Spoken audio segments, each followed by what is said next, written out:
असुर तिलमिला गया और बहुत गुस्से से, क्रोध के कारण कांपता हुआ, फुफकारता हुआ और एकदम क्रोध से भगवान के ऊपर झपट पड़ा और भगवान पे टूट पड़ा और दे धमाक से भगवान के ऊपर उसने गदा का प्रहार किया। बहुत जोरदार शक्तिशाली रूप से भगवान का प्रहार किया, लेकिन क्योंकि भगवान भी भगवान है, उन्होंने अपने आप को बचा लिया, एक साइड हो गए भगवान।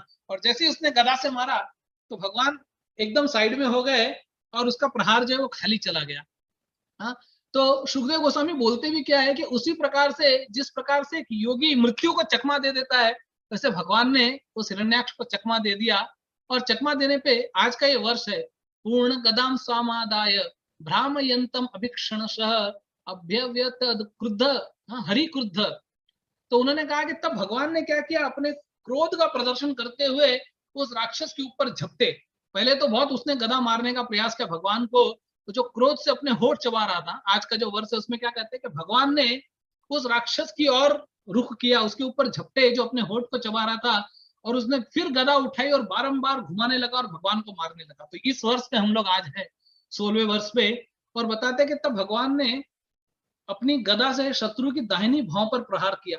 लेकिन हिरण्याक्ष कौन था? ही वॉज वन अमंग जय एंड विजय, वो भी ऑर्डिनरी नहीं था। तो अपने युद्ध कौशल का वो प्रदर्शन कर रहा था। तो जैसे भगवान ने उसमें प्रहार किया तो उसने क्या किया, उसने भी अपने आप को बचा लिया। हा? तो भगवान जो है ये शिविलरी, ये जो वीर रस का आस्वादन ऐसे टुच्चे पुच्चे टॉम डिक एंड हैरी के साथ नहीं करते, उनके साथ भी टक्कर का आदमी चाहिए। तो भगवान जानते हैं कि वैसा टक्कर का आदमी मिलेगा तो ही युद्ध करने में मजा आएगा। जैसे हिरण्याक्ष, हिरण्यकशिपु, तो वो भी उसने जो था वो असुर युद्ध में बहुत कुशल था। सुखदेव गोस्वामी कहते हैं, मैत्री मुनि कहते हैं कि बहुत कुशल था वो, और वो उस कुशलता में उसने अपने आप को बचा लिया। फिर क्या हुआ, फिर इस प्रकार हिरण्याक्ष और भगवान हरि एक दूसरे के ऊपर टूट पड़े, जीतने की इच्छा करके एक दूसरे से विशाल गदाओं से एक दूसरे पे आक्रमण करने लगे। और दे ढिशुम दे ढिशुम दे ढिशुम दे ढिशुम, एक दूसरे के ऊपर गदा से गदा टकरा रही है, और गदा टकरा के इतनी आवाज आ रही है और दोनों हो रहा था। और ये जो लास्ट वर्ष हमने पढ़ा, जिसमें ऐसा लगा कि दोनों योद्धाओं के अंदर एकदम स्पर्धा थी, कॉम्पिटिशन, कॉम्बेटेंट। प्रभुपाद यहाँ पे लिखते हैं कि एक दूसरे के शरीर पर नुकीली गदाओं से प्रहार किया तो उससे क्या हुआ, रक्त बहने लगा, रक्त के फव्वारे उड़ने लगे, और वो रक्त की गंध जो थी वो एक दूसरे को मिल रही थी। क्योंकि भगवान भी वराह के रूप में थे, वो भी, उनका नाक बड़ा तेज था, और असुर भी जो असुर था उनको तो ब्लड अच्छा लगता है। एक दूसरे के खून के प्यासे, जैसे हम पिक्चरों में देखते हैं ना, एक दूसरे के खून के प्यासे बन के एक दूसरे के ऊपर टकरा के प्रहार कर रहे हैं, और एक तरह से दूसरे पे चार्ज चल रहे थे और मुठभेड़ में एक दूसरे को मार रहे थे, दे धनादन दे धनादन दे धनादन। और ऐसा लग रहा था कि दो बलवान सांड जो है वो टकरा के एक दूसरे के साथ लड़ रहे हैं, और इतना भयानक युद्ध हो रहा था दोनों के अंदर में। तो वराह रूप भगवान जो है वो इस युद्ध को देखने के लिए क्या हुआ कि संसार भर के जितने भी प्राणी थे उस समय, देवता लोग ऊपर से प्रकट होकर देखने लगे कि क्या स्पर्धा हो रही है, चलो देखते हैं हम लोग क्या हो रहा है। और वो दोनों देखने लगे, और भगवान उस प्रकार उससे युद्ध कर रहे थे कि जैसे कई बार ऐसे बताते कि भगवान उसको छोड़ रहे थे, फिर पकड़ रहे थे, फिर छोड़ रहे थे। तो गरुड़ जैसे सांप को खाने के पहले करता है वैसे कर रहे थे। लेकिन बाद में ब्रह्मा जी को थोड़ा डर लगा, उन्होंने कहा कह रहे ये जो असुर लोग होते हैं इनकी शक्तियां रात में बढ़ जाती है।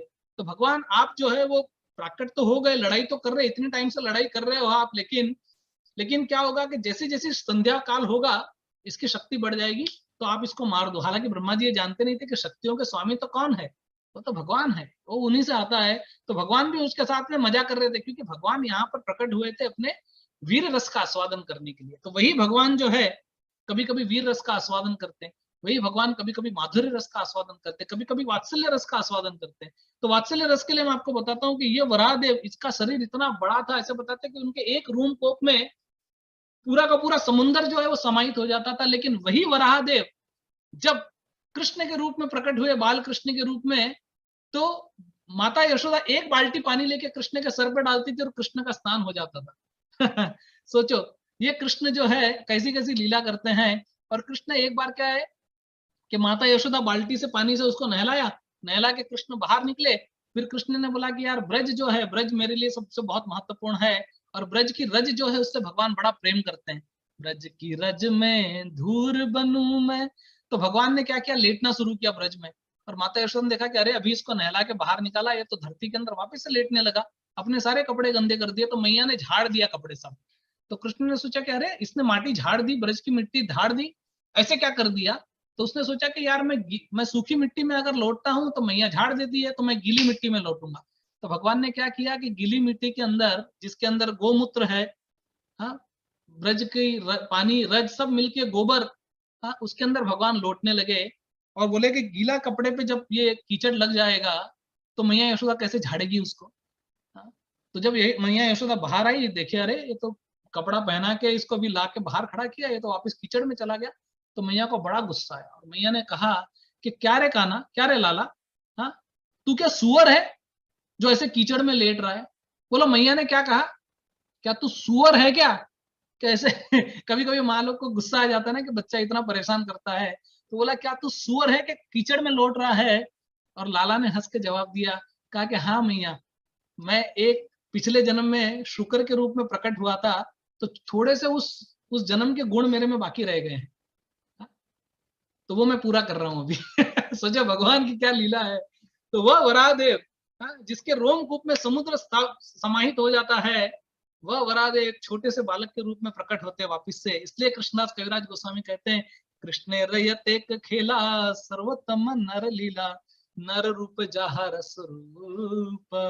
भगवान अलग अलग रूपों में प्रकट होते हैं।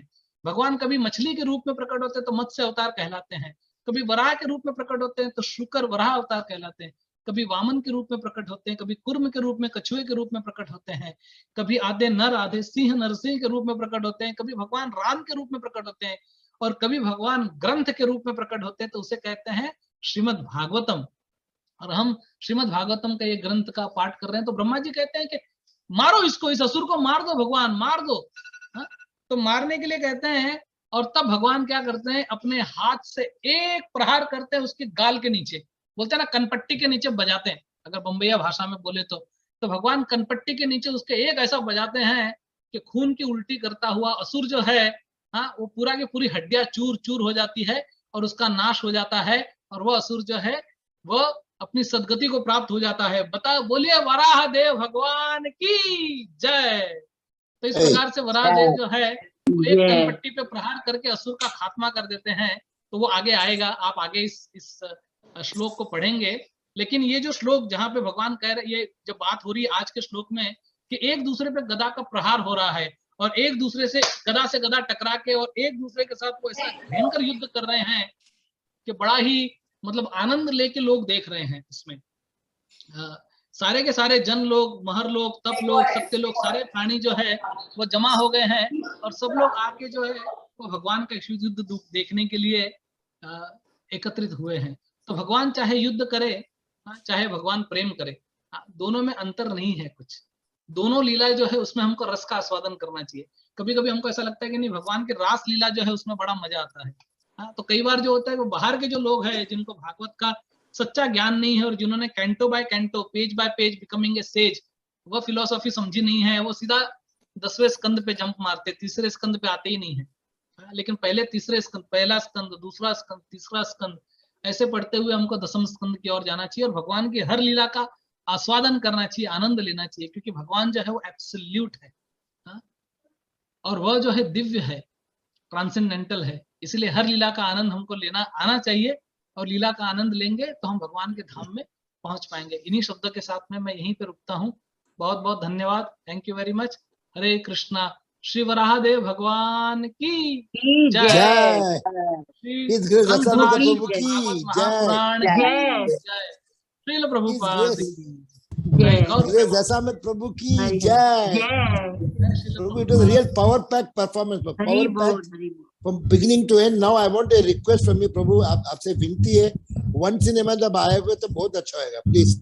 अभी आपको क्राउड नहीं छोड़ेगा, प्लीज कोशिश कीजिए प्रभु, ये once in a month एक बार। प्रभु जी मुझे बहुत हम जैसे के लिए प्रभु को आना चाहिए, अभी आनंद आएगा हमारे जैसे के लिए।